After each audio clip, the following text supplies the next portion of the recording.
think the velocity graph and the position graph will look like for this.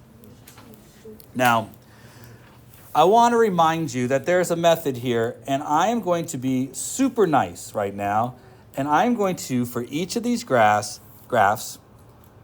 ask you 4 questions. And the answer to those questions should serve as what the graph should look like. If I were you, I'd encourage you to write the 4 questions down. So our first graph is a velocity versus time graph. I want to do this one first. What does a velocity versus time graph tell us? Yes? I don't even need the word change. It tells us the velocity for every point in time. That's what is graphed. How fast and in what direction the car is going. So, we just want a trend graph, right? We want an idea of what it is. So we're going to pick 2 spots, the beginning and the end. Ask 4 questions. Question number 1, how fast is the car going at time 0?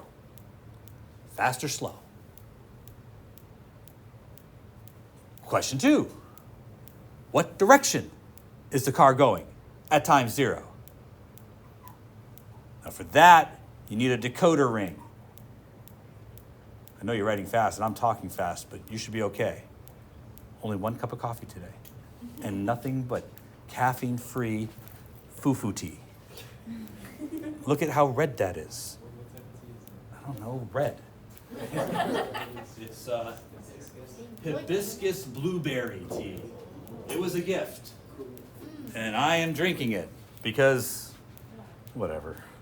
I hate life. I don't know. So, second question has a decoder. In what direction is it going? Towards the detectors, negative. Away from the detectors, positive. You're just making a dot right now. You're making a dot that fits the answer to those 2 questions. After some time has passed, question number 3, how fast is the car going now? Is it faster or slower? Question number 4, in what direction is the car going now? Towards the detector or away from the detector? You're noticing these questions are a little bit repetitive, but look, it's not hard, but you guys screw this up. So we're going to start the car over by the detector. We're going to release the car. Answer to question number 1, is it going fast or slow at time equals 0? What's the answer? Probably slow, maybe 0. So I'm going to put a dot, 0. Is the car, if it's 0, it doesn't matter whether it's traveling towards or away, it's 0, right? So it's not doing either. After some time in the future, is the car going to be going faster or slower than this? Faster. That one's pretty easy, right? Towards or away from the detector? Away, that's positive. There. 2 dots. I now need to connect them. What is the most likely way they will be connected? Probably a straight line. That's right. Suggests a nice, regular, clear connection. We are now going to do a position versus time graph, and in doing a position versus time graph, we're going to ask a series of questions that are similar, but what does a position versus time graph tell us? Position is a function of time. Yeah, these are not the hard questions.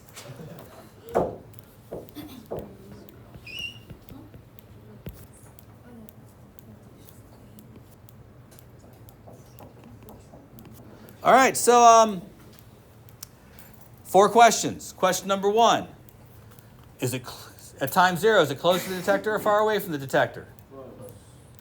Although you have the answer, that's great. I'm just telling you the questions you should ask. Because remember, you're going to do this later on your own, and I want you to know the 4 questions. That's question number 1. Is it close at time 0, is it close to the detector or far away from the detector? Question 2, it's going to be harder. It's got a dichotomous key afterwards, a decision tree to make. Question 2, what is the slope at that point? You answer that by making a set of decisions. Slow means shallow. Fast means steep. Towards means positive slope. Towards means negative slope. screwed it up. Towards means negative slope. Away means positive slope. So you're going to put a little dot, you're going to put a little line in that dot. That line represents the slope at that dot. The slope corresponds to its speed. So slow means flat, fast means steep, towards means negative, away means positive. So you're going to ask the same two questions for the end of the interval. Is it closer to the detector or further away from the detector at the end of the interval? And what should its slope be? Shallow means flat, fast means steep, towards means negative, away means positive. So now let's answer those questions. At the beginning, is the car going to be close to the detector or far away from the detector? Close. I'm going to put a dot, and I'm not going to put it at 0 because I know I can't get to 0 with the detector. I have to draw a little bit of slope, and I'm going to base it on what I did here. I said already that the velocity is going to be 0 or nearly 0. That means my slope is going to be flat or very shallow. Just follow along with what's there. Sorry to bore you. After time has passed, am I going to, am I standing in the way? Yeah. After time has passed, am I going to be closer to the origin or further away from the origin? What? Am I going to be closer to the detector or far away after time has passed? Far away. I'm put my dot far away. Yay. Am I going to be traveling faster or slower than I was? Positive or negative? I'm going away from the detector, so positive. So I'm going to have a little slope like that. And now I need to connect them in the simplest way possible. This is not hard. You'll make it hard, I promise, but this is not hard. We got harder stuff coming up, but I think this is what we expect. Does this make reasonable, rational sense? Well, all right, so we're going to place the car on the track, but we're going to take the whole track and we're going to incline it a little bit.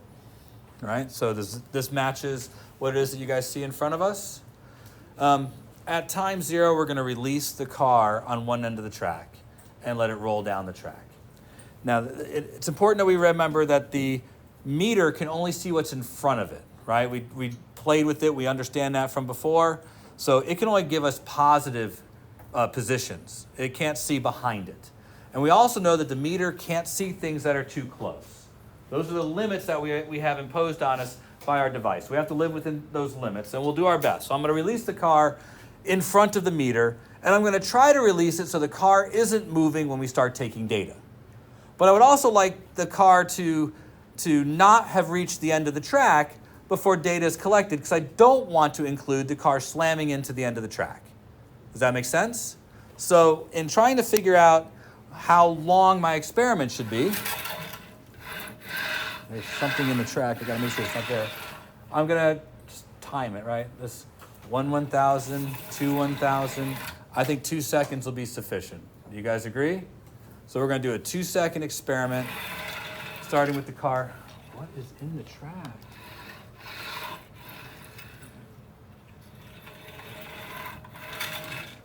Something is clearly not good with this car.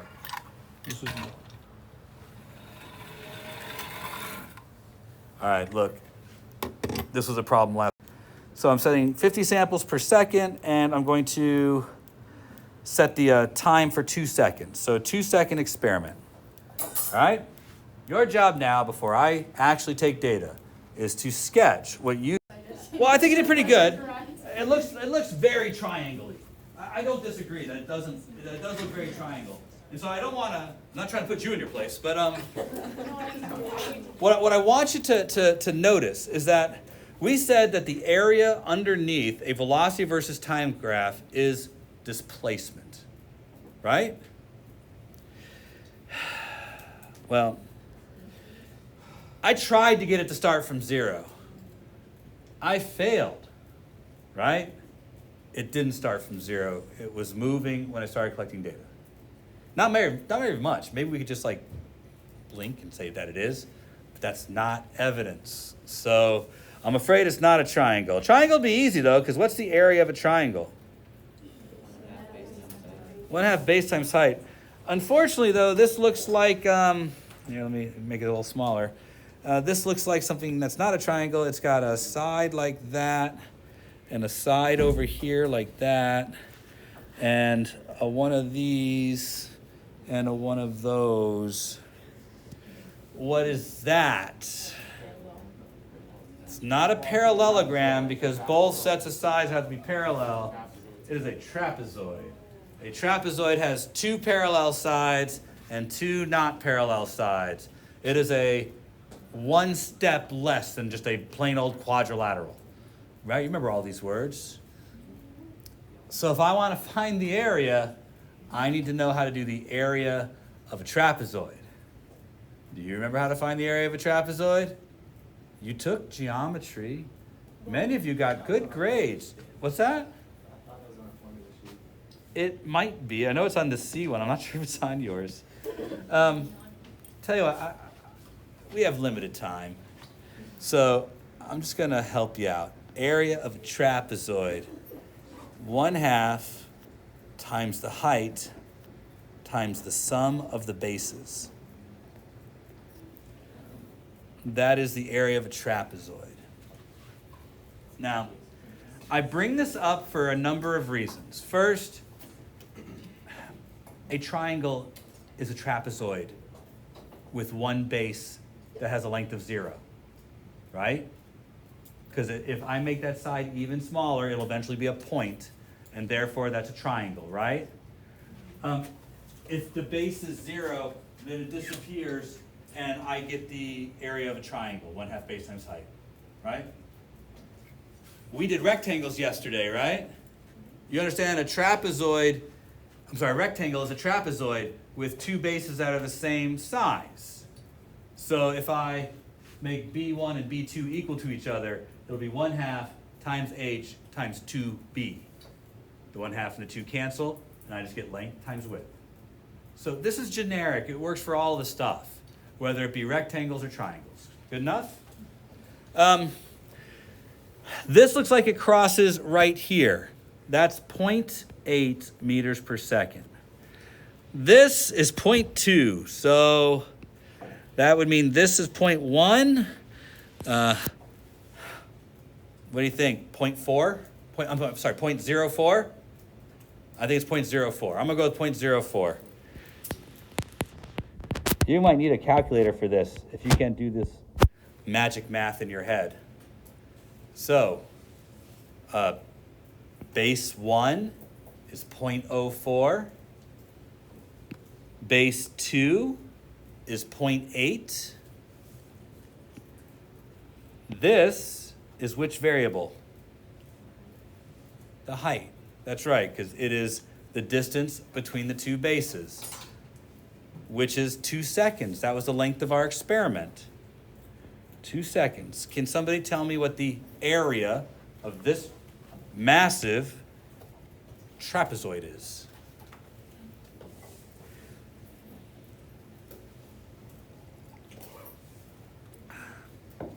What do we got?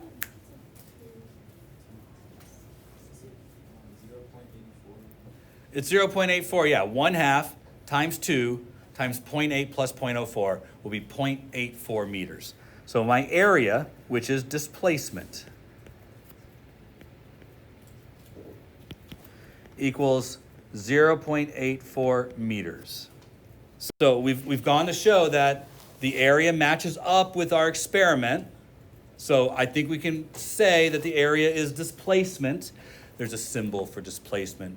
The definition I gave you yesterday for displacement was change in position. So change in. What's the math symbol for change in? That's right. The little triangle dude. A delta. That's a terrible triangle dude. Let's do better. Change in. Position, it's one-dimensional. X. That's our position. And we put a little bar over the top of it to make it fancy because it wants to wear a hat. But the hat tells us it's a vector. So any symbol that has a hat is a vector quantity. Now, final thing, and the bell will ring, so you'll have to leave, but I think it appropriate we take a look at this bad boy right here. All right? Last final verification, nature. That's where it started. This number is 0.4. So I'd say that, and they're 0.2 apart, so right here is supposed to be 0.2. I'd say that that's like 0.35. Is that okay? So 0.35 meters. And this is where it ended. 1.2.